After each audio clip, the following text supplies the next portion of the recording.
नमस्कार डीडी पंजाबी देख रहे सारे दर्शकों का बहुत बहुत स्वागत है।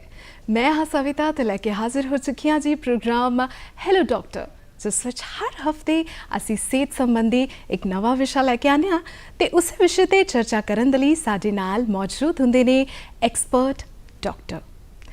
दोस्तों जब भी चंगी सेहत की गल आती है ना तो अक्सर सानू साडे बजुर्गों की गल याद आती है जो कहते हैं कि चंगी सेहत इंसान की जिंदगी दे विच एक नियामत की तरह है।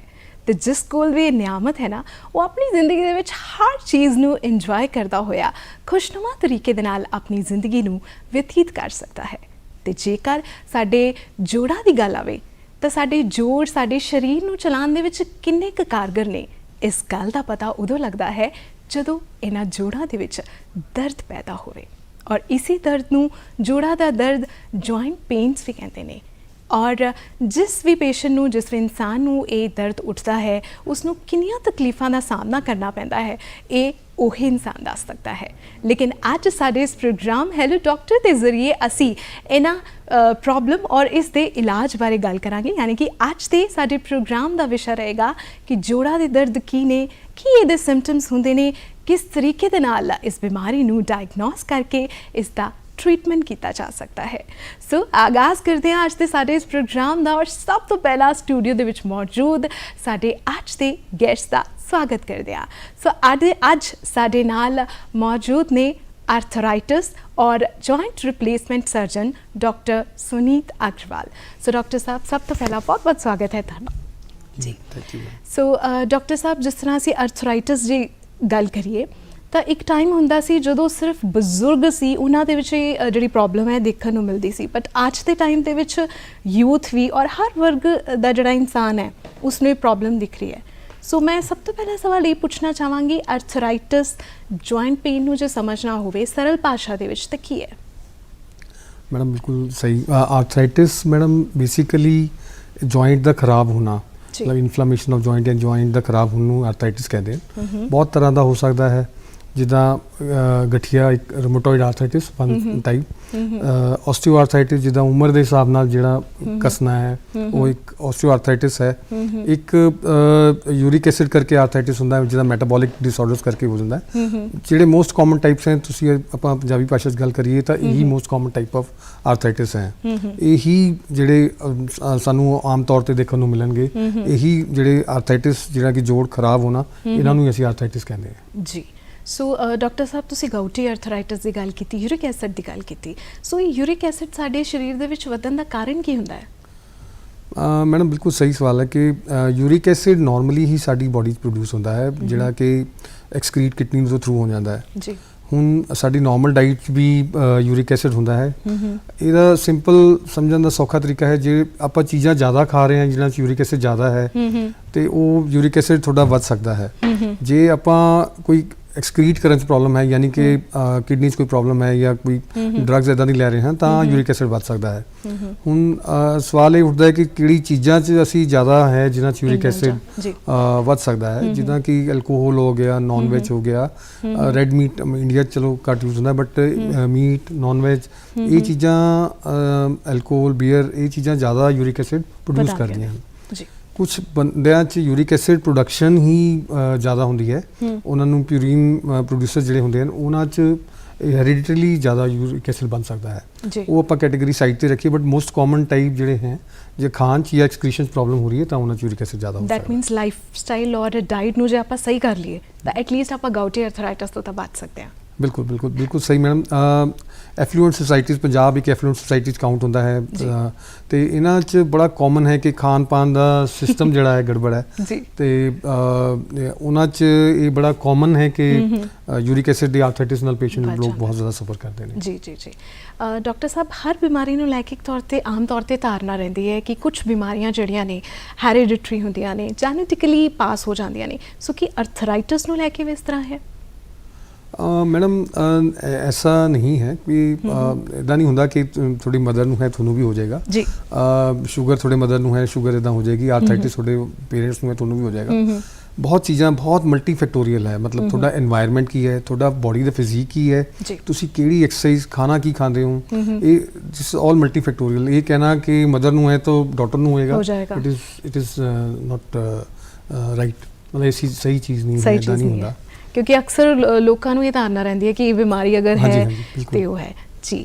ਸੋ ਡਾਕਟਰ ਸਾਹਿਬ ਇੱਕ ਹੋਰ ਚੀਜ਼ ਜਿਹੜੀ ਇਹ ਹੈ ਕਿ ਜੋ ਅਸੀਂ ਨਾਰਮਲ ਘਰਾਂ ਦੇ ਵਿੱਚ ਦੇਖਦੇ ਹਾਂ, ਲੋਕੀ ਸ਼ਾਰਟਕਟ ਬੜਾ ਅਪਣਾਉਂਦੇ ਨੇ ਕਿ ਕੋਈ ਵੀ ਪੇਨ ਹੋਈ, ਜੁਆਇੰਟ ਪੇਨ ਹੋ ਗਿਆ ਜਾਂ ਬॉडी पेन्स हो गए, तो शॉर्टकट ये ਹੁੰਦਾ ਹੈ ਕਿ पेन किलर खा लो और बस क्विक रिलीफ चला जाएगा। सो कितना क सही है? बिल्कुल है, तो सवाल सही है कि नॉर्मली लोग ये इदा करते हैं कि ईजीली अवेलेबल ड्रग्स हैं, किसी ਨੂੰ ਵੀ ਮਿਲੇਗੀ ਤਾਂ ਦਰਦ ਦੀ ਗੋਲੀ ਖਾਈ ਤੇ ਪੇਨ ਠੀਕ ਹੋ ਗਿਆ, ਤੇ ਉਹ ਬੇਸਿਕਲੀ ਡਰਗ ਹੈ ਜਿਹਦੇ ਨਾਲ ਹੀ ਉਹ ਆਪਣਾ ਸਾਰਾ ਕੰਮ ਲਾਈ ਜਾ ਰਹੇ ਹਨ। ਬਟ ਬੇਸਿਕਲੀ पेन एक गल समझो, एक पेन एक साइन है कि थोड़े शरीर 'ਚ ਕੋਈ ਦਿੱਕਤ ਹੋ ਰਹੀ ਹੈ, ਤੇ ਉਹ ਸਾइन ਕਿਉਂ ਹੋ ਰਿਹਾ ਹੈ ਉਹ ਸਮਝਣ ਦੀ ਗੱਲ ਹੈ। ਉਹਨੂੰ ਹਟਾਣਾ is more important rather than ਤੁਸੀਂ ਉਹਦੇ ਸਿੰਪਟਮ ਨੂੰ ਟ੍ਰੀਟ ਕਰ ਰਹੇ ਹੋ। ਆਪਾਂ ਉਹਨੂੰ ਬਿਮਾਰੀ ਨੂੰ ਟ੍ਰੀਟ ਕਰੀਏ। ਦਵਾਈ ਖਾਣਾ ਇਜ਼ ਨਾਟ, ਮਤਲਬ ਉਹ ਇਲਾਜ ਨਹੀਂ, ਅਲਟੀਮੇਟ ਸੋਲੂਸ਼ਨ ਨਹੀਂ ਹੈ ਇਸ ਚੀਜ਼ ਦਾ। ਉਹ ਤਾਂ ਹੋਰ ਤੁਹਾਨੂੰ ਕੁਝ ਹੋਰ ਚੀਜ਼ ਨਾਲ ਪ੍ਰੋਬਲਮ ਆ ਜਾਏਗੀ, ਦਵਾਈਆਂ ਤੁਸੀਂ ਉਹੀ ਖਾਈ ਜਾ ਰਹੇ ਹੋ, ਇਹਦਾ ਮਤਲਬ ਤੁਸੀਂ ਇਗਨੋਰ ਕਰ ਰਹੇ ਹੋ। ਰੱਬ ਸਿਗਨਲ ਦੇ ਰਿਹਾ ਕਿ ਪ੍ਰੋਬਲਮ ਹੈ, ਉਹਦਾ ਇਲਾਜ ਕਰਾਓ ਰਾਦਰ ਦੈਨ ਕਿ ਤੁਸੀਂ ਉਹਦਾ ਉਹ ਕਰਾਈ ਜਾ ਰਹੇ ਹੋ। ਜੀ ਬਿਲਕੁਲ। ਸੋ ਡਾਕਟਰ ਸਾਹਿਬ ਬਹੁਤ ਬਖੂਬੀ ਦੇ ਨਾਲ ਹਰ ਚੀਜ਼ ਦੱਸ ਰਹੇ ਨੇ। ਡਾਕਟਰ ਸਾਹਿਬ ਨੇ ਜਿਸ ਤਰ੍ਹਾਂ ਦੱਸਿਆ ਕਿ ਪੇਨ ਕਿਲਰ ਜਿਹੜਾ ਕਿਸੇ ਵੀ ਦਰਦ ਲਈ ਖਾਣਾ ਜਿਹੜਾ ਸੋਲੂਸ਼ਨ ਨਹੀਂ ਹੈ, ਕਿਉਂਕਿ ਜੇਕਰ ਅਸੀਂ ਪੇਨ ਕਿਲਰ ਖੁਦ ਹੀ ਆਪਣੀ ਮਰਜ਼ੀ ਨਾਲ ਖਾ ਰਹੇ ਹਾਂ ਤੇ ਜਿਹੜੀ ਇੰਟਰਨਲੀ ਜਿਹੜੀ ਸਾਡੀ ਪ੍ਰੋਬਲਮ ਹੈ ਉਹ ਸੋਲਵ ਨਹੀਂ ਹੋ ਰਹੀ, ਬਲਕਿ ਅਸੀਂ ਆਪਣੇ ਸਰੀਰ ਨੂੰ ਆਪਣੇ ਆਪ ਹੋਰ ਨੁਕਸਾਨ ਪਹੁੰਚਾ ਰਹੇ ਹਾਂ। ਸੋ ਇੱਦਾਂ ਦੀ ਕੋਈ ਵੀ ਤੁਹਾਨੂੰ ਦਰਦ ਹੋ ਰਹੀ ਹੈ, ਕੰਟੀਨਿਊਸਲੀ ਹੋ ਰਹੀ ਹੈ, ਤਾਂ ਸਭ ਤੋਂ ਜ਼ਿਆਦਾ ਜ਼ਰੂਰੀ ਇਹ ਹੈ ਕਿ ਤੁਸੀਂ ਆਪਣੇ ਡਾਕਟਰ ਕੋਲ ਜਾਓ ਔਰ ਆਪਣੀ ਜਿਹੜੀ ਬਿਮਾਰੀ ਹੈ ਉਸ ਨੂੰ ਅੱਛੇ ਤਰੀਕੇ ਨਾਲ ਡਾਇਗਨੋਸ ਕਰਾਓ, ਤਾਂ ਕਿ ਤੁਹਾਡੀ ਬਿਮਾਰੀ ਦੇ ਹਿਸਾਬ ਦੇ ਨਾਲ ਡਾਕਟਰ ਜਿਹੜਾ ਹੈ ਮੈਡੀਸਿਨ ਪ੍ਰਿਸਕ੍ਰਾਈਬ ਕਰ ਸਕਣ। ਸੋ ਡਾਕਟਰ ਸਾਹਿਬ ਅਗਲਾ ਸਵਾਲ ਜਿਹੜਾ ਮੇਰਾ ਹੈ ਉਹ ਰਿਸਕ ਫੈਕਟਰਸ ਨੂੰ ਲੈ ਕੇ ਹੈ ਕਿ ਅਰਥਰਾਈਟਿਸ ਜਿਹੜੀ ਬਿਮਾਰੀ ਹੈ ਉਸ ਦਾ ਰਿਸਕ ਕੀ ਪਾਰਟਿਕੂਲਰ ਜੈਂਡਰ ਜਾਂ ਏਜ ਦੇ ਵਿੱਚ ਜ਼ਿਆਦਾ ਰਹਿੰਦਾ ਹੈ? ਮੈਡਮ ਅੱਜ ਕੱਲ੍ਹ ਵੈਸੇ ਸਾਰੀ ਬਿਮਾਰੀਆਂ ਨਾ ਯੰਗ ਏਜ ਹੋਣ ਲੱਗੀਆਂ, ਜਿੱਦਾਂ ਤੁਸੀਂ ਆਰਥਰਾਈਟਿਸ ਤੁਸੀਂ ਆਪਣੇ ਓਪਨਿੰਗ ਸਟੇਟਮੈਂਟ 'ਚ ਹੀ ਦੱਸਿਆ ਸੀਗਾ ਕਿ ਯੰਗ ਏਜ, ਮਤਲਬ ਸਾਡੀ ਓਪੀਡੀ 'ਚ ਕਾਮਨ ਹੈ ਕਿ ਸੱਸ ਨੂੰ ਵੀ ਸੇਮ ਪ੍ਰੋਬਲਮ ਹੈ ਤੇ ਨੂੰਹ ਨੂੰ ਵੀ ਸੇਮ ਪ੍ਰੋਬਲਮ ਹੈ, ਤੇ they both are suffering from arthritis. ਉਹ ਦੋਨਾਂ ਨੂੰ ਹੀ ਗੋਡੇ ਲੈ ਕੇ ਬੈਠੇ, ਦੋਨੋਂ 'ਚ ਦਰਦ ਹੋ ਰਿਹਾ। ਤਾਂ ਇੱਦਾਂ ਨਹੀਂ ਹੈ ਇਕੱਲੇ ਆਰਥਰਾਈਟਿਸ ਨਹੀਂ, ਤੁਸੀਂ ਹਾਰਟ ਦੀ ਪ੍ਰੋਬਲਮ ਲਾ ਲਓ, ਕਿਸੇ ਵੀ ਬਿਮਾਰੀ ਨੂੰ ਲਾ ਲਓ, young generation it is coming up, ਸਾਰਿਆਂ ਨੂੰ ਛੋਟੀ ਉਮਰ 'ਚ ਹੀ ਹੋਣ ਲੱਗ ਜਾਂਦੀ ਹੈ। ਤੇ ਇਹ ਕਹਿਣ ਤੋਂ ਬਾਅਦ ਮੈਂ ਇਹ ਕਹਿਣਾ ਚਾਹੂੰਗਾ ਕਿ ਫੀਮੇਲਸ ਲੇਡੀਜ਼ 'ਚ ਆਰਥਰਾਈਟਿਸ ਜ਼ਿਆਦਾ ਪ੍ਰੋਨ ਹੈ, ਜਿੱਦਾਂ ਆਸਟੀਓ ਆਰਥਰਾਈਟਿਸ ਦੀ ਸਮਝੀਏ। ਉਹ ਇਸ ਕਰਕੇ ਉਹਨਾਂ ਦਾ ਹਾਰਮੋਨਸ ਦਾ ਚੇਂਜਸ ਪੋਸਟ ਮੀਨੋਪੌਜ਼ਲ ਪੀਰੀਅਡਸ ਬੰਦ ਹੋਣ ਤੋਂ ਬਾਅਦ ਉਹਨਾਂ ਦੇ ਆਸਟੀਓਪਰੋਸਿਸ ਬੜਾ ਕਾਮਨ ਹੋ ਜਾਂਦਾ ਹੈ। ਸਟਾਰਟਿੰਗ 'ਚ ਵੀ ਉਹਨਾਂ ਨੂੰ ਮਲਟੀ ਫੈਕਟੋਰੀਅਲ ਕਾਜ਼ਸ ਹੈ, ਜਿਨ੍ਹਾਂ 'ਚ ਪ੍ਰੈਗਨੈਂਸੀ ਦੌਰਾਨ ਉਹਨਾਂ ਦਾ ਕੈਲਸ਼ੀਅਮ ਘਟਣਾ, ਆਸਟੀਓਪਰੋਸਿਸ ਹੋਣਾ, ਹੱਡੀ ਦਾ ਵੀਕ ਹੋਣਾ, ਤੇ ਆਸਟੀਓ ਆਰਥਰਾਈਟਿਸ ਫੀਮੇਲਸ ਬਹੁਤ ਯੰਗ ਏਜ ਹੁੰਦਾ ਹੈ ਉਹਨਾਂ ਨੂੰ। ਇਸ ਕਰਕੇ ਮੇਰਾ ਕਹਿਣਾ ਇਹ ਹੈ ਕਿ ਫੀਮੇਲਸ ਨੂੰ ਜ਼ਿਆਦਾ ਕੇਅਰ ਦੀ ਲੋੜ ਹੈ। ਤੁਸੀਂ ਜੈਂਡਰ ਦੀ ਗੱਲ ਕਰੋ, ਏਜ ਅਸੀਂ ਨਾਰਮਲੀ ਆਸਟੀਓ ਆਰਥਰਾਈਟਿਸ ਦਾ ਮਤਲਬ ਹੈ ਕਿ ਉਮਰ ਦੇ ਹਿਸਾਬ ਨਾਲ ਗੋਡੇ ਦਾ ਕੱਸਣਾ ਜਾਂ ਉਮਰ ਦੇ ਹਿਸਾਬ ਨਾਲ ਝੁਰੀਆਂ ਪੈਣਾ, ਬਾਲ ਸਫੇਦ ਹੋਣਾ ਨਾਰਮਲ ਥਿੰਗ ਹੈ ਨਾ, ਉਹ ਹੋਣਾ ਹੀ ਹੋਣਾ ਏਜ ਦੇ ਨਾਲ, ਦਿਸ ਇਜ਼ ਇਨਐਵਿਟੇਬਲ। ਉਹ ਹੁਣ ਇਹਦੇ ਵਿੱਚ ਗੋਡਿਆਂ 'ਚ ਪ੍ਰੋਬਲਮ ਕੀ ਹੈ, ਕੱਸਣਾ ਉਹਨਾਂ ਨੇ ਵੀ ਹੈ, ਬਟ ਦਿੱਕਤ ਇਹ ਹੁੰਦੀ ਹੈ ਗੋਡਿਆਂ 'ਚ ਕਿ ਉਹਨਾਂ ਵਜਨ ਆਉਂਦਾ ਤੇ ਉਹ ਦਰਦ ਹੋਣ ਲੱਗ ਜਾਂਦਾ, ਉਹਦੇ ਕਰਕੇ ਪ੍ਰੋਬਲਮ ਹੁੰਦੀ ਹੈ। ਤੇ ਇਸ ਕਰਕੇ ਆਸਟੀਓ ਆਰਥਰਾਈਟਿਸ ਦਾ ਬੇਸਿਕਲੀ पेन ਜਿਹੜਾ ਹੈ ਯੰਗ 올ਡ ਏਜ ਅਸੀਂ ਮੰਨਦੇ ਹਾਂ 65 ਤੋਂ ਉੱਪਰ osteoarthritis, females it is more common, ਥੋੜਾ ਜਲਦੀ ਹੋ ਜਾਂਦਾ ਜੀ। ਡਾਕਟਰ ਸਾਹਿਬ ਤੁਸੀਂ ਆਰਥੋਪੀਨੀਆ ਜਿਹੜਾ ਹੈ ਬੋਨਸ ਵੀਕਨੈਸ ਨੂੰ ਲੈ ਕੇ ਜੀ ਉਹਦੀ ਵੀ ਗੱਲ ਕੀਤੀ ਜਾਂਦੀ ਹੈ, ਉਹ ਐਕਚੁਅਲੀ 'ਚ ਹੈ ਕੀ ਹੈ ਟਰਮ? ਬਿਲਕੁਲ ਬੜਾ ਟੈਕਨੀਕਲ ਜਿਹਾ ਸਵਾਲ ਹੈ। ਆਸਟੀਓਪੀਨੀਆ ਬੇਸਿਕਲੀ ਹੱਡੀ ਦਾ ਕਮਜ਼ੋਰ ਹੋਣਾ, ਤੁਸੀਂ ਲਾਓ ਪੰਜਾਬੀ 'ਚ ਮੈਂ ਸਮਝਾਵਾਂ, ਤੇ ਆਸਟੀਓਪੋਰੋਸਿਸ ਉਹਦੀ ਅੱਗੇ ਵਾਲੀ ਪੈਥੋਲੋਜੀਕਲ ਸਟੇਟ ਹੈ ਜੀ। ਆਸਟੀਓਪੀਨੀਆ ਐਕਚੁਅਲੀ ਬਾਹਰਲੇ ਕੰਟਰੀਜ਼ ਹਰ ਸਾਲ ਪੇਸ਼ੈਂਟ ਦਾ ਇੱਕ ਡੈਕਸਾ ਸਕੈਨ ਜਾਂ ਬੋਨ ਸਕੈਨ ਹੋਣਾ ਡੈਂਸਿਟੀ ਮੇਜਰ ਕਰਨ। ਆਸਟੀਓਪੋਰੋਸਿਸ ਦਾ ਮਤਲਬ ਹੈ ਹੱਡੀ ਦਾ ਕਮਜ਼ੋਰ ਹੋਣਾ, ਕੱਸਣਾ, ਜਿੱਦਾਂ ਕਸੀ ਜਾਏਗੀ ਤੇ ਉਹਦਾ ਵੀਕ ਹੁੰਦਾ, ਫ੍ਰੈਕਚਰ ਹੋਣ ਦਾ ਚਾਂਸਸ ਜ਼ਿਆਦਾ ਵਧੀ ਜਾਣਗੇ, ਉੱਦਾਂ ਹੀ ਆਰਥਰਾਈਟਿਸ ਦੇ ਚਾਂਸਸ ਵਧੀ ਜਾਣਗੇ। ਉਹਨੂੰ ਮੇਜਰ ਕਰਨਾ, ਉਹਦੇ ਲਈ ਪ੍ਰੀਕਾਸ਼ਨ ਲੈਣਾ ਇੱਕ ਬਹੁਤ ਜ਼ਰੂਰੀ ਐਫਰਟ ਹੈ। ਉਹ ਹਰ ਸਾਲ ਤੁਸੀਂ ਚੈੱਕ ਕਰਾਉਂਦੇ ਹੋ, ਉਹਦਾ ਇੱਕ ਲੈਵਲ ਹੈ, ਉਹ ਤੋਂ ਲੈਵਲ ਤੋਂ ਥੱਲੇ ਹੈ ਤਾਂ ਆਸਟੀਓਪੀਨੀਆ ਹੈ, ਜਿਹੜਾ ਕਿ ਮੈਡੀਕਲੀ ਈਜ਼ੀਲੀ ਟ੍ਰੀਟੇਬਲ ਹੈ। ਆਸਟੀਓਪੋਰੋਸਿਸ ਵਰਲਡ ਇੱਕ ਐਪੀਡੈਮਿਕ ਆ ਰਿਹਾ ਕਿ ਸਾਰਿਆਂ ਨੂੰ ਆਸਟੀਓਪੋਰੋਸਿਸ ਹੋਣ ਵਾਲਾ ਹੈ, ਤੇ ਆਸਟੀਓਪੋਰੋਸਿਸ ਤੋਂ ਨੈਕਸਟ ਪੈਥੋਲੋਜੀਕਲ ਸਟੇਟ ਹੈ ਜਿਹੜਾ ਕਿ ਤੁਹਾਨੂੰ ਉਹਦੀ ਇਲਾਜ ਬਹੁਤ ਜ਼ਰੂਰੀ ਹੈ ਕਰਾਉਣਾ, ਤਾਂ ਖੜੇ ਖੜੇ ਵੀ ਕਈ ਵਾਰ ਫ੍ਰੈਕਚਰ ਹੋ ਸਕਦਾ, ਇੰਨਾ 올ਡ ਏਜ 'ਚ ਇੱਦਾਂ ਹੋ ਜਾਂਦਾ ਜੀ। ਸੋ ਡਾਕਟਰ ਸਾਹਿਬ ਅਕਸਰ ਜਦੋਂ ਬਜ਼ੁਰਗ ਲੋਕ ਖਾਸ ਤੌਰ 'ਤੇ ਜਾਂਦੇ ਨੇ ਟ੍ਰੀਟਮੈਂਟ ਲੈਣ ਲਈ, ਉਹਨਾਂ ਨੂੰ ਕਿਹਾ ਜਾਂਦਾ ਹੈ ਕਿ ਬੋਨਸ ਵੀਕ ਨੇ, ਕੈਲਸ਼ੀਅਮ ਔਰ ਵਿਟਾਮਿਨ ਡੀ ਦੀ ਵੀ ਕਮੀ ਹੈ। ਸੋ ਵਿਟਾਮਿਨ ਡੀ ਔਰ ਕੈਲਸ਼ੀਅਮ ਜਿਹੜਾ ਹੈ ਉਹ ਬੋਨਸ ਨੂੰ ਸਟਰੈਂਥਨ ਕਰਨ ਦੇ ਲਈ ਕਿੰਨਾ ਕੁ ਇੰਪੋਰਟੈਂਟ ਹੈ, ਕੀ ਰੋਲ ਰਹਿੰਦਾ ਇਸ ਦਾ? ਮੈਡਮ ਅੱਜਕੱਲ ਆਸਟੀਓਪੋਰੋਸਿਸ ਤੇ ਕੈਲਸ਼ੀਅਮ ਦੇ ਆਰ ਮਤਲਬ ਦੋਨੋਂ ਆਪਸ ਬੜੇ ਰਿਲੇਟਡ ਨੇ। ਜੇ ਕੈਲਸ਼ੀਅਮ ਹੱਡੀ 'ਚ ਨਹੀਂ ਹੋਗਾ ਤਾਂ ਹੱਡੀ ਬਿਲਕੁਲ ਸੌਫਟ ਨਰਮ ਹੋ ਜਾਏਗੀ ਜੀ। ਤੁਸੀਂ ਮੰਨ ਕੇ ਚਲੋ ਕਿ ਬੋਨ ਦੀ ਸਟਰੈਂਥ ਟੋਟਲੀ ਕੈਲਸ਼ੀਅਮ ਤੇ ਡਿਪੈਂਡ ਕਰਦੀ ਹੈ। ਬੋਨ ਮਿਨਰਲ ਕੈਲਸ਼ੀਅਮ ਤੇ ਡਿਪੈਂਡ ਕਰਦਾ ਹੈ। ਜੇ ਬੋਨ ਕੈਲਸ਼ੀਅਮ ਘਟ ਜਾਏਗਾ ਤਾਂ ਬੋਨ ਇੰਨੀ ਸੌਫਟ ਹੋ ਜਾਂਦੀ ਹੈ ਕਿ ਉਹ ਟੁੱਟਣ ਦਾ ਬਹੁਤ ਜ਼ਿਆਦਾ ਖਤਰਾ ਹੋ ਜਾਂਦਾ ਹੈ। ਤੇ ਇਸ ਕਰਕੇ ਵਿਟਾਮਿਨ ਡੀ ਕੈਲਸ਼ੀਅਮ ਨੂੰ ਐਬਜ਼ੌਰਬ ਕਰਨ 'ਚ ਹੈਲਪ ਕਰਦਾ ਹੈ ਤੇ ਉਹ ਵਿਟਾਮਿਨ ਡੀ ਦਾ ਹੋਣਾ ਬਹੁਤ ਜ਼ਰੂਰੀ ਤਾਂ ਕਿ ਕੈਲਸ਼ੀਅਮ ਬੋਨ 'ਚ ਜਾ ਸਕੇ। ਤੇ ਦੋਨਾਂ ਦਾ ਆਪਸ ਤੁਸੀਂ ਲਓ ਕਿ ਬਹੁਤ ਜ਼ਿਆਦਾ ਕੰਬੀਨੇਸ਼ਨ ਇੰਪੋਰਟੈਂਟ ਹੈ ਜੀ। ਪਰ ਡਾਕਟਰ ਸਾਹਿਬ ਕੈਲਸ਼ੀਅਮ ਨੂੰ ਲੈ ਕੇ ਵੀ ਇੱਕ ਸਟੇਟਮੈਂਟ ਅਕਸਰ ਸੁਣਨ ਨੂੰ ਮਿਲਦੀ ਹੈ ਕਿ ਆਫਟਰ 35-40 ਜਿਹੜਾ ਹੈ ਬੋਡੀ ਦੇ ਵਿੱਚ ਕੈਲਸ਼ੀਅਮ ਐਬਜ਼ੌਰਬ ਨਹੀਂ ਹੋ ਪਾਤਾ। ਸੋ ਉਸ ਸਟੇਜ ਦੇ ਵਿੱਚ ਐਸੇ ਕਿਹੜੇ ਫੂਡ ਸਪਲੀਮੈਂਟ ਸਾਨੂੰ ਡਾਈਟ ਦੇ ਵਿੱਚ ਐਡ ਕਰਨੇ ਚਾਹੀਦੇ ਨੇ ਜਿਸ ਦੇ ਨਾਲ ਕੈਲਸ਼ੀਅਮ ਜਿਹੜਾ ਹੈ ਅਬਜ਼ਰਬ ਹੋ ਸਕੇ? Calcium madam actually calcium normally ਸਾਡੀ ਡਾਈਟ 'ਚ ਵੀ ਬਹੁਤ ਜ਼ਿਆਦਾ ਤੁਸੀਂ ਮਿਲਕ ਪ੍ਰੋਡਕਟਸ ਹੋ ਗਏ, ਹਰ ਮਿਲਕ ਪ੍ਰੋਡਕਟਸ ਜਿੱਦਾਂ ਦਾਲ, ਪਨੀਰ, ਚਨੇ, ਛਿਲਕੇ ਵਾਲੀ ਦਾਲਾਂ, ਇਹ ਸਾਰੀ ਚੀਜ਼ਾਂ ਤੁਹਾਨੂੰ ਇਨਫੈਕਟ ਕੈਲਸ਼ੀਅਮ ਵਗੈਰਾ ਪ੍ਰੋਡਕਟਸ ਦਿੰਦੇ ਹਨ। ਨਾਰਮਲ ਮਿਲਕ ਐਗਸ ਹੋ ਗਏ, ਇਹ ਚੀਜ਼ਾਂ ਸਾਰੀਆਂ ਕੈਲਸ਼ੀਅਮ ਰਿਲੇਟਡ ਹਨ। ਸਨਲਾਈਟ ਇੱਕ ਇੱਦਾਂ ਦੀ ਹੈ ਜਿਹੜੇ ਕਿ ਵਿਟਾਮਿਨ ਡੀ ਤੁਹਾਡੀ ਬੋਡੀ 'ਚ ਐਬਜ਼ੌਰਬ ਹੁੰਦਾ ਹੈ ਤੇ ਕੈਲਸ਼ੀਅਮ ਐਬਜ਼ੌਰਪਸ਼ਨ ਚੱਲ ਮਿਲਦੀ ਹੈ। ਇਹ ਨਾਰਮਲ ਇਹ ਚੀਜ਼ਾਂ ਤੁਹਾਨੂੰ ਹੈਲਪ ਕਰਦੀਆਂ ਹਨ ਜਿਹੜੇ ਕਿ ਤੁਸੀਂ ਆਪਣਾ ਇਹ ਚੀਜ਼ਾਂ ਪ੍ਰੋਪਰ ਰੱਖੋ, ਡਾਈਟ ਪ੍ਰੋਪਰ ਲਓ ਤੇ ਇਹਦੇ ਨਾਲ ਹੀ ਕੈਲਸ਼ੀਅਮ ਤੁਹਾਡੀ ਬੋਡੀ 'ਚ ਪ੍ਰੋਪਰ ਹੋ ਜਾਣਾ। ਸਪਲੀਮੈਂਟਸ ਮੈਂ ਜ਼ਰੂਰ ਕਹੂੰਗਾ ਕਿ ਆਫਟਰ 40 ਤੋਂ ਬਾਅਦ ਤੁਹਾਨੂੰ ਸਪਲੀਮੈਂਟਸ ਦੀ ਲੋੜ ਪੈ ਸਕਦੀ ਹੈ ਕਿਉਂਕਿ ਪਰਮਾਤਮਾ ਨੇ 40 ਤੱਕ ਤੁਹਾਨੂੰ ਦੇ ਹੀ ਜਾਣਾ, 40 ਤੋਂ ਬਾਅਦ ਲਈ ਜਾਣਾ। ਸੋ ਦੈਟ ਇਜ਼ ਦੀ ਥਿੰਗ ਕਿ 40 ਤੋਂ ਬਾਅਦ ਤੁਹਾਨੂੰ ਜਿਹੜਾ ਤੁਸੀਂ ਲੈ ਰਹੇ ਹੋ ਉਹ ਘੱਟ ਹੈ ਤਾਂ ਤੁਹਾਨੂੰ ਥੋੜਾ ਜਿਹਾ ਐਡ ਆਨ ਕਰਨਾ ਪੈਂਦਾ ਜੀ।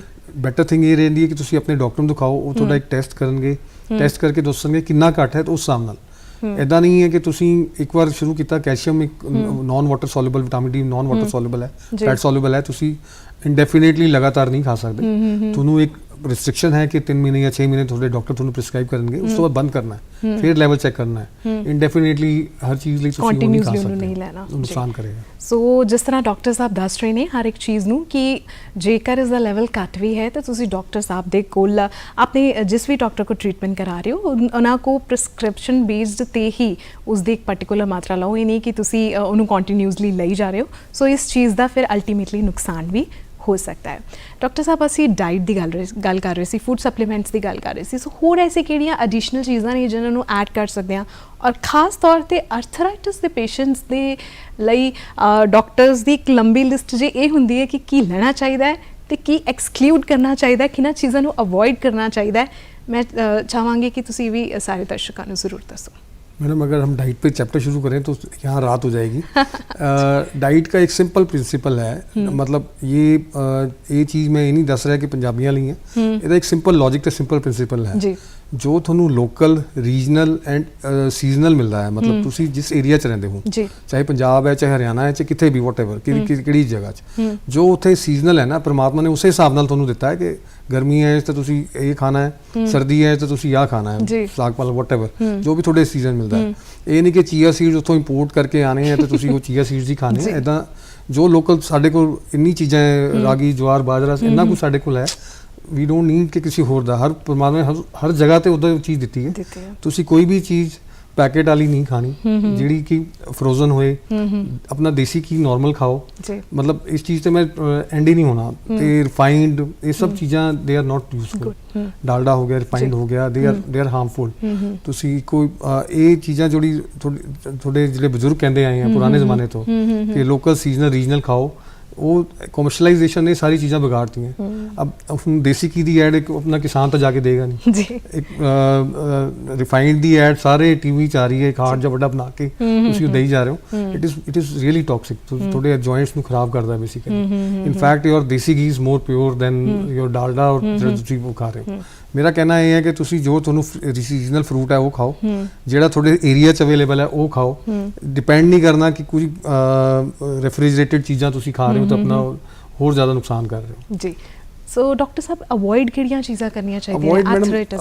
ਅਵੋਇਡ ਵੀ ਇੱਕ ਲੰਬੀ ਲਿਸਟ ਹੈ, ਓਬਵੀਅਸਲੀ ਯੂ ਆਰ ਰਾਈਟ ਕਿ ਤੁਸੀਂ ਵੀ ਇੱਕ ਕੋਈ ਵੀ ਫਰਾਈਡ ਜਿਹੜਾ ਕਿ ਨॉर्मल ਰਿਫਾਈਨਡ ਆਇਲਸ ਹੋ ਗਏ, ਡਾਲਡਾਸ ਹੋ ਗਏ, ਇਹ ਸਭ ਚੀਜ਼ਾਂ ਨਾ ਦੇ ਆਰ ਵੈਰੀ ਟੌਕਸਿਕ। ਤੁਹਾਡੇ ਇਹਨਾਂ 'ਚ ਨਾ ਆਕਸੀਡੈਂਟਸ ਹੁੰਦੇ ਆ, these are very harmful to joints, ਤੁਹਾਡੇ ਹਾਰਟ ਲਈ ਵੀ, ਸਾਰੀ ਚੀਜ਼ਾਂ ਲਈ ਇਹ ਹਾਰਮਫੁਲ ਹੈ ਜੀ। ਇਹਨਾਂ ਦੀ ਸ਼ੈਲਫ ਲਾਈਫ ਜ਼ਿਆਦਾ ਹੁੰਦੀ, ਸ਼ੈਲਫ ਲਾਈਫ ਦਾ ਮਤਲਬ ਹੈ ਤੁਸੀਂ ਲੰਬਾ ਰੱਖ ਸਕਦੇ ਹੋ, ਉਹਦੇ ਕਰਕੇ ਜ਼ਿਆਦਾ ਹਿੱਟ ਹੋ ਗਏ, ਕਮਰਸ਼ੀਅਲਾਈਜੇਸ਼ਨ ਕਰਕੇ ਜ਼ਿਆਦਾ ਹਿੱਟ ਹੋ ਗਏ, but they are very harmful.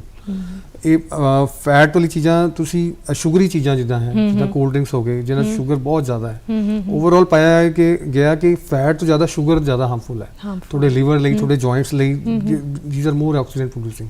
ਇਹ ਤੁਸੀਂ ਨਹੀਂ ਖਾਣੀਆਂ, ਜਿਹੜਾ ਚਿਪਸ ਹੋ ਗਏ, ਜਿੱਦਾਂ ਮਤਲਬ ਕੁਝ ਵੀ ਤੁਸੀਂ ਫਾਸਟ ਫੂਡ ਲਾ ਲਓ, they are more harmful than the normal ਜਿਹੜਾ ਆਪਣਾ ਰੈਗੂਲਰ ਚੀਜ਼ਾਂ ਲੈ ਰਹੇ ਹਾਂ। ਜੀ ਜੀ। ਡਾਕਟਰ ਸਾਹਿਬ ਕੁਝ ਪਲਸਸ ਵੀ ਨੇ ਪਾਰਟਿਕੂਲਰਲੀ ਜਿੱਦਾਂ ਮਾਂ ਦੀ ਦਾਲ ਕਿਹਾ ਜਾਂਦਾ ਹੈ ਕਿ ਅਵੋਇਡ ਕਰਨੀ ਚਾਹੀਦੀ ਹੈ ਆਰਥਰਾਈਟਿਸ ਪੇਸ਼ੈਂਟਸ ਲਈ? ਹਾਂ ਬਿਲਕੁਲ ਮੈਡਮ, ਤੁਸੀਂ ਕੋਰਿਲੇਟ ਕਰਨਾ ਚਾਹ ਰਹੇ ਹੋ ਯੂਰਿਕ ਐਸਿਡ ਦੇ ਨਾਲ। ਯੂਰਿਕ ਐਸਿਡ 'ਚ ਨਾ ਇੱਕ ਬੜਾ ਸਿੰਪਲ ਜਿਹਾ ਲੌਜਿਕ ਮੈਂ ਤੁਹਾਨੂੰ ਦੱਸਣਾ ਚਾਹੂੰਗਾ, ਕਿਉਂਕਿ ਮੈਂ ਕਈ ਵਾਰ ਪੇਸ਼ੈਂਟ ਨੂੰ ਸਮਝਾ ਹੀ ਨਹੀਂ ਪਾਉਂਦਾ ਕਿ ਬੇਸਿਕ ਸਿੰਪਲ ਲੌਜਿਕ ਹੈ, ਤੁਸੀਂ ਵੈਜੀਟੇਰੀਅਨ ਡਾਈਟ ਬਹੁਤ ਜ਼ਿਆਦਾ ਘਟਾਉਣ ਦੀ ਲੋੜ ਨਹੀਂ ਹੁੰਦੀ। ਨਹੀਂ ਤਾਂ ਲੋਕਾਂ ਨੇ ਆ ਕੇ ਮੇਰੇ ਤੋਂ ਪੁੱਛਣਾ ਘੱਟ ਹੈ, ਦੱਸਣਾ ਜ਼ਿਆਦਾ ਹੁੰਦਾ ਹੈ ਕਿ ਤੁਸੀਂ ਮੈਂ ਦਾਲ ਖਾਵਾਂ ਕਿ ਨਾ ਖਾਵਾਂ। ਜੇ ਤੁਸੀਂ ਇਦਾਂ ਚੱਲਣਾ ਸ਼ੁਰੂ ਕਰੋਗੇ ਤਾਂ ਸਭ ਕੁਝ ਬੰਦ ਹੋ ਜਾਣਾ। ਤੁਸੀਂ ਦੁੱਧ ਪੀ ਸਕਦੇ ਹੋ, ਦੁੱਧ ਦੀ ਸਾਰੀ ਚੀਜ਼ਾਂ, ਤੁਸੀਂ ਸਿਰਫ ਮੋٹے-ਮੋٹے ਤੌਰ ਤੇ ਦਹੀਂ ਲੱਸੀ ਵਿਸਕੀ ਬੰਦ ਕਰਨੀ ਹੈ। ਉਹ ਵੀ ਤੁਸੀਂ once you can have it, ਮਤਲਬ ਇੱਕ ਵਾਰੀ ਤੁਸੀਂ ਖਾ ਸਕਦੇ ਹੋ, ਇਦਾਂ ਨਹੀਂ ਕਿ ਪੂਰਾ ਦਿਨ ਚ 4 ਵਾਰੀ ਰੈਗੂਲੈਰਿਟੀ ਦੇ ਨਾਲ, ਐਕਸੈਸ ਆਫ ਐਵਰੀਥਿੰਗ। ਦੁੱਧ ਤੁਸੀਂ ਪੀ ਸਕਦੇ ਹੋ, ਨਹੀਂ ਤਾਂ ਯੂਰਿਕ ਐਸਿਡ ਲੋਕੀ ਦੁੱਧ ਬੰਦ ਕਰ ਦਿੰਦੇ, ਦੁੱਧ ਤੁਸੀਂ ਪੀ ਸਕਦੇ ਹੋ, ਕੈਲਸ਼ੀਅਮ ਦਾ ਸੋਰਸ ਹੈ, ਤੁਸੀਂ ਨਾਰਮਲੀ ਗਾਂ ਦਾ ਦੁੱਧ ਤੁਸੀਂ ਲੈ ਸਕਦੇ ਹੋ, ਇਦਾਂ ਨਹੀਂ ਹੈ ਕਿ ਸਾਰਾ ਕੁਝ ਬੰਦ ਕਰ ਦਿਓ। ਹਾਂ, ਦੁੱਧ ਨੂੰ ਲੈ ਕੇ ਵੀ ਅਕਸਰ ਲੋਕਾਂ ਦੇ ਵਿੱਚ ਬਹੁਤ ਡਾਊਟ ਰਹਿੰਦਾ ਹੈ ਕਿ ਲੈਣਾ ਚਾਹੀਦਾ ਹੈ ਕਿ ਨਹੀਂ ਲੈਣਾ ਚਾਹੀਦਾ। ਤੁਸੀਂ ਲੈ ਸਕਦੇ ਹੋ, ਇਦਾਂ ਨਹੀਂ ਹੈ ਕਿ ਤੁਸੀਂ ਦੁੱਧ ਪੀਤਾ ਤੇ ਬਸ ਤੁਹਾਡੇ ਦਰਦਾਂ ਸ਼ੁਰੂ ਹੋ ਜਾਣਗੀਆਂ, ਇਦਾਂ ਨਹੀਂ ਹੋ ਸਕਦਾ। ਵੈਜੀਟੇਰੀਅਨ ਤੁਸੀਂ ਲੋਕਾਂ ਦਾ ਹੁੰਦਾ ਕਿ ਚਲੋ ਮੋٹے ਤੌਰ ਤੇ ਤੁਸੀਂ ਦਾਲ ਜਿੰਨੀ ਅਮਾਉਂਟ ਤੁਸੀਂ ਖਾਓਗੇ ਉਹਦੇ ਨਾਲ ਯੂਰਿਕ ਐਸਿਡ ਵਧਣ ਦੇ ਚਾਂਸਸ ਘੱਟ ਹੁੰਦੇ ਆ, ਪਰ ਛਿਲਕੇ ਵਾਲੀ ਦਾਲਾਂ ਮੋٹے ਤੌਰ ਤੇ ਤੁਸੀਂ ਅਵੋਇਡ ਕਰ ਸਕਦੇ ਹੋ ਜੇ ਪੋਸੀਬਲ ਹੋਏ, ਤੇ ਅਦਰਵਾਈਜ਼ ਤੁਸੀਂ ਸਿੰਪਲ ਸਾਰੀ ਖਾ ਸਕਦੇ ਹੋ ਜੀ। ਸੋ ਡਾਕਟਰ ਸਾਹਿਬ, ਅਸੀਂ ਡਾਈਟ ਦੀ ਗੱਲ ਕਰ ਲਈ, ਹੁਣ ਆਪਾਂ ਐਕਸਰਸਾਈਜ਼ ਦੀ ਗੱਲ ਕਰਾਂਗੇ ਕਿ ਐਕਸਰਸਾਈਜ਼ ਕਿੰਨੀ ਕਿ ਇੰਪੋਰਟੈਂਟ ਹੈ, ਔਰ ਖਾਸ ਤੌਰ ਤੇ ਕੁਝ ਐਸੇ ਪੇਸ਼ੈਂਟਸ ਰਹਿੰਦੇ ਨੇ ਜਿਨ੍ਹਾਂ ਦੇ ਦਰਦ ਇੰਨੀ ਜ਼ਿਆਦਾ ਉੱਠਦੀ ਹੈ ਕਿ ਉਹ ਬੋਡੀ ਮੂਵਮੈਂਟਸ ਕਰ ਹੀ ਨਹੀਂ ਪਾਉਂਦੇ। ਸੋ ਉਹਨਾਂ ਲਈ ਇੱਕ ਸੌਖਾ ਤਰੀਕਾ ਕੀ ਹੋ ਸਕਦਾ ਹੈ? ਮੈਡਮ ਬਹੁਤ ਸਹੀ ਸਵਾਲ ਹੈ। ਅਲਟੀਮੇਟ ਸਾਰੇ ਪ੍ਰੋਗਰਾਮ ਦਾ ਆਨਸਰ ਇਸੇ ਸਵਾਲ ਤੇ ਹੈ ਕਿ ਤੁਸੀਂ ਹਰ ਚੀਜ਼, ਹਰ ਬਿਮਾਰੀ ਦਾ ਇਲਾਜ ਹੀ ਐਕਸਰਸਾਈਜ਼ ਹੈ।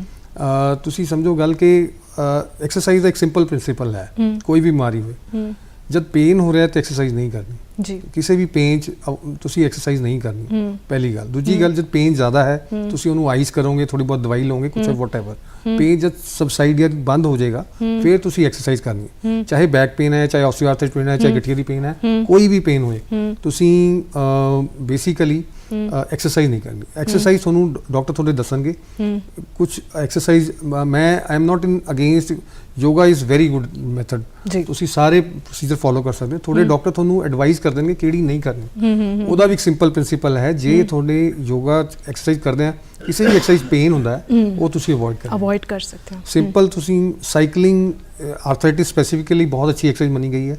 स्विमिंग उस तो बेटर मनी गई है। स्विमिंग इंडिया थोड़ा जा मुश्किल है क्योंकि इंडोर पूल्स नहीं होते, otherwise swimming is the best. Cycling next उस तो ਅਸੀਂ ਕਹਿੰਦੇ ਸੀ ਕਿ ਸਾਈਕਲ ਚਲਾਓ ਗੋਡੇ ਬਚਾਓ ਜੀ, so that is the best thing you can do ਜੀ। ਸੋ ਡਾਕਟਰ ਸਾਹਿਬ ਨੇ ਬਹੁਤ ਅੱਛੇ ਤਰੀਕੇ ਦੇ ਨਾਲ ਸਮਝਾਇਆ ਕਿ ਸਭ ਤੋਂ ਅਲਟੀਮੇਟਲੀ ਔਰ ਈਜ਼ੀ ਜਿਹੜੀ ਐਕਸਰਸਾਈਜ਼ ਹੈ ਸਾਈਕਲਿੰਗ ਹੈ।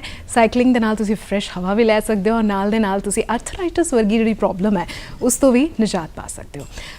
ਡਾਕਟਰ ਸਾਹਿਬ ਅਗਲਾ ਸਵਾਲ ਜਿਹੜਾ ਹੈ ਮੇਰਾ ਉਹ ਹੈ ਕਿ ਆਰਥਰਾਈਟਿਸ ਦੇ ਅਲਾਰਮਿੰਗ ਸਾਈਨਸ ਕੀ ਹੋ ਸਕਦੇ ਨੇ ਬਿਫੋਰ ਐਂਡ ਆਫਟਰ ਜਦੋਂ ਆਰਥਰਾਈਟਿਸ ਡਾਇਗਨੋਜ਼ ਹੋ ਚੁੱਕਾ ਹੈ? ਸੋ ਕਿਹੜੇ ਮੇਜਰਲੀ ਸਾਈਨਸ ਰਹਿੰਦੇ ਨੇ? ਮੈਡਮ ਜੇ ਮੈਂ ਆਰਥਰਾਈਟਿਸ ਦੀ ਗੱਲ ਕਰਾਂ ਤੇ ਆਰਥਰਾਈਟਿਸ ਬੇਸਿਕਲੀ ਪੇਨ ਹੁੰਦਾ ਹੈ। ਹੁਣ ਪੇਨ ਦੀ ਸਿਵੈਰਿਟੀ ਔਰ ਗ੍ਰੇਡ ਉਹ ਵੇਰੀ ਕਰ ਸਕਦਾ ਹੈ, ਉਹ ਸਟੇਜਿਸ ਦੇ ਹਿਸਾਬ ਨਾਲ ਵੇਰੀ ਕਰਦਾ ਹੈ ਜੀ। ਜਿੱਦਾਂ ਕਿ ਅਰਲੀ ਆਸਟੀਓਆਰਥਰਾਈਟਿਸ ਜਾਂ ਅਰਲੀ ਗਾਊਟੀ ਰੂਮੇਟੋਇਡ ਸਟਾਰਟਿੰਗ 'ਚ ਪੇਨ ਹੋਏਗਾ। ਔਰ ਆਪਾਂ ਆਸਟੀਓਆਰਥਰਾਈਟਿਸ ਦੀ ਗੱਲ ਕਰੀਏ ਜੀ, ਪੇਸ਼ੈਂਟ ਨੂੰ ਥੋੜਾ ਚੱਲਣ ਤੋਂ ਬਾਅਦ ਪੇਨ ਹੋਏਗਾ, ਹੌਲੀ ਹੌਲੀ ਉਹ ਪੇਨ ਵਧੇਗਾ, ਪੌੜੀ ਚੜਨ ਤੇ ਉਤਰਨ ਤੇ ਪੇਨ ਹੋਏਗਾ, ਬੈਠ ਕੇ ਉੱਠਣ ਲੱਗਿਆ ਪੇਨ ਹੋਏਗਾ ਸਟਾਰਟਿੰਗ 'ਚ। ਇੱਕ ਸਟੇਜ ਆ ਜਾਂਦੀ ਹੈ ਜਦ ਬੈਠੇ ਬੈਠੇ ਵੀ ਪੇਨ ਹੋ ਰਿਹਾ, ਡਿਸਟੈਂਸ ਬਹੁਤ ਘੱਟ ਜਾਂਦਾ ਤੁਰਨ ਦਾ, ਵਾਕਿੰਗ ਡਿਸਟੈਂਸ, ਉਹ ਮਤਲਬ ਆਰਥਰਾਈਟਿਸ ਵੱਧ ਰਿਹਾ ਹੈ ਜੀ। ਦੈਟ ਇਜ਼ ਇਹ ਹੀ ਅਰਲੀ ਸਿੰਪਟਮਸ ਹੈ ਆਰਥਰਾਈਟਿਸ ਦੇ ਜੀ। ਡਾਕਟਰ ਸਾਹਿਬ ਹੁਣ ਡਾਇਗਨੋਸ ਦੀ ਆਪਾਂ ਗੱਲ ਕਰਾਂਗੇ। ਕਿਹੜੇ ਐਸੇ ਇੰਪੋਰਟੈਂਟ ਟੈਸਟ ਨੇ ਜੋ ਇੱਕ ਜੁਆਇੰਟ ਪੇਨ ਵਾਲੇ ਪੇਸ਼ੈਂਟ ਔਰ ਆਰਥਰਾਈਟਿਸ ਪੇਸ਼ੈਂਟ ਲਈ ਕਰਾਣੇ ਬਹੁਤ ਜ਼ਿਆਦਾ ਜ਼ਰੂਰੀ ਹੁੰਦੇ ਨੇ? ਮੈਡਮ ਆਰਥਰਾਈਟਿਸ ਦੇ test basically it is more of a clinical diagnosis, ਮਤਲਬ ਤੁਸੀਂ ਪੇਸ਼ੈਂਟ ਦੀ ਤਕਲੀਫ ਸੁਣੋਗੇ ਤੇ ਤੁਹਾਡਾ ਡਾਇਗਨੋਸ ਬਣ ਜਾਏਗਾ ਕਿ ਆਰਥਰਾਈਟਿਸ ਹੈ।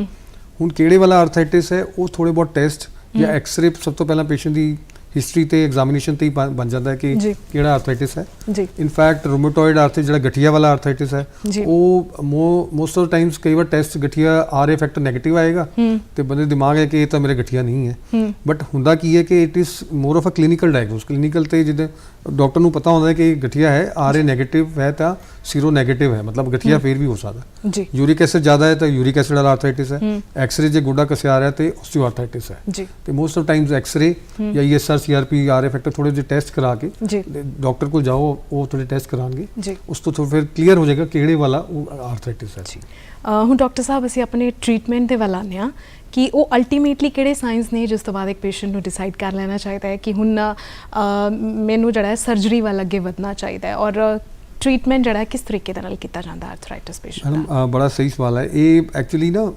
ਆਰਥਰਾਈਟਿਸ ਦਾ ਬੜਾ ਕਾਮਨ ਕੁਐਸਚਨ ਹੈ ਕਿ ਪੇਸ਼ੈਂਟ ਨੂੰ ਗੋਡਾ ਜਾਂ ਆਪਣਾ ਜੁਆਇੰਟ ਕਦ ਬਦਲਾਉਣਾ ਚਾਹੀਦਾ ਇਹਦਾ ਇੱਕੋ ਹੀ ਆਨਸਰ ਹੈ ਕੋਈ ਵੀ ਐਕਸ-ਰੇ ਕੋਈ ਵੀ ਡਾਕਟਰ ਨਹੀਂ ਡਿਸਾਈਡ ਕਰ ਸਕਦਾ ਕਿ ਕਦ ਬੁਲਾਉਣਾ ਚਾਹੀਦਾ ਜਦ ਪੇਸ਼ੈਂਟ ਇੰਨਾ ਬੁਰੀ ਹਾਲਤ ਹੋ ਜਾਏ ਜਦ ਉਹਨੂੰ ਲੱਗੇ ਕਿ ਮੈਂ ਤੁਰ ਨਹੀਂ ਸਕਦਾ ਮੇਰੀ ਕੁਆਲਿਟੀ ਆਫ ਲਾਈਫ ਕੰਪਰੋਮਾਈਜ਼ ਹੋ ਗਈ ਤੁਸੀਂ ਸਟਾਰਟਿੰਗ ਚ ਕਹਿੰਦੇ ਜਾਨ ਹੈ ਤਾਂ ਜਾਨ ਹੈ ਉਹ ਵਾਲਾ ਜੇ ਜਾਨ ਠੀਕ ਨਹੀਂ ਹੈ ਫਿਰ ਉਹਨੂੰ ਚੇਂਜ ਕਰਾ ਲੈਣਾ ਚਾਹੀਦਾ ਕਈ ਲੋਕ ਮਤਲਬ ਸਹਿਣ ਸ਼ਕਤੀ ਘੱਟ ਹੁੰਦੀ ਹੈ ਤੇ ਉਹ ਸਟੇਜ 2 ਤੇ ਹੀ ਚੇਂਜ ਕਰਾ ਲੈਂਦੇ ਆ ਮਤਲਬ ਥੋੜੀ ਲਾਈਫ ਕੰਪਰੋਮਾਈਜ਼ ਹੋ ਰਹੀ ਹੈ ਤੁਸੀਂ ਕਰਾ ਲੈਣਾ ਕਈ ਲੋਕ ਸਟੇਜ 4 ਚ ਆਪਣੇ ਇੰਡੀਆ ਸਪੈਸ਼ਲੀ ਸਟੇਜ 4 4 ਸਾਲ ਵੀ ਉਹਨਾਂ ਨੂੰ ਆਪਣੀ ਲਾਈਫ 'ਚ ਕੋਈ ਪ੍ਰੋਬਲਮ ਨਹੀਂ ਤੇ ਚਲਾਈ ਜਾਂਦੇ ਨੇ ਮੇਨ ਇਸ਼ੂ ਇਹ ਹੈ ਕਿ ਪੇਨ ਇੰਨਾ ਨਾ ਹੋਏ ਕਿ ਤੁਸੀਂ ਬੈਕ ਵੀ ਖਰਾਬ ਕਰ ਲਓ ਟੇਡਾ ਤੁਰ ਕੇ ਕਿਉਂਕਿ ਆਰਥਰਾਈਟਿਸ ਬਹੁਤ ਜ਼ਿਆਦਾ ਲਰਚਿੰਗ ਰਹਿੰਦੀ ਹੈ ਤੁਸੀਂ ਇੰਨੀ ਕੁਆਲਿਟੀ ਆਫ ਲਾਈਫ ਨਾ ਖਰਾਬ ਹੋਏ ਕਿ ਉੱਠਣ ਲੱਗਿਆ ਵੀ ਦਿੱਕਤ ਹੋਏ ਇੰਨੇ ਉਸ ਸਟੇਜ ਤੋਂ ਪਹਿਲਾਂ ਹੀ ਤੁਸੀਂ ਠੀਕ ਕਰਾਉਣਾ ਅਦਰਵਾਈਜ਼ ਜੇ ਟੈਕਨੀਕਲੀ ਤੁਸੀਂ ਮੈਨੂੰ ਪੁੱਛਦੇ ਹੋ ਤਾਂ ਮੈਂ ਕਹੂੰਗਾ ਕਿ ਸਟੇਜ 4 ਆਰਥਰਾਈਟਿਸ ਤੇ ਗੋਡੇ ਚੇਂਜ ਹੋਣੇ ਜਾਂ ਚੂਲਾ ਚੇਂਜ ਹੋਣਾ ਵਾਟਐਵਰ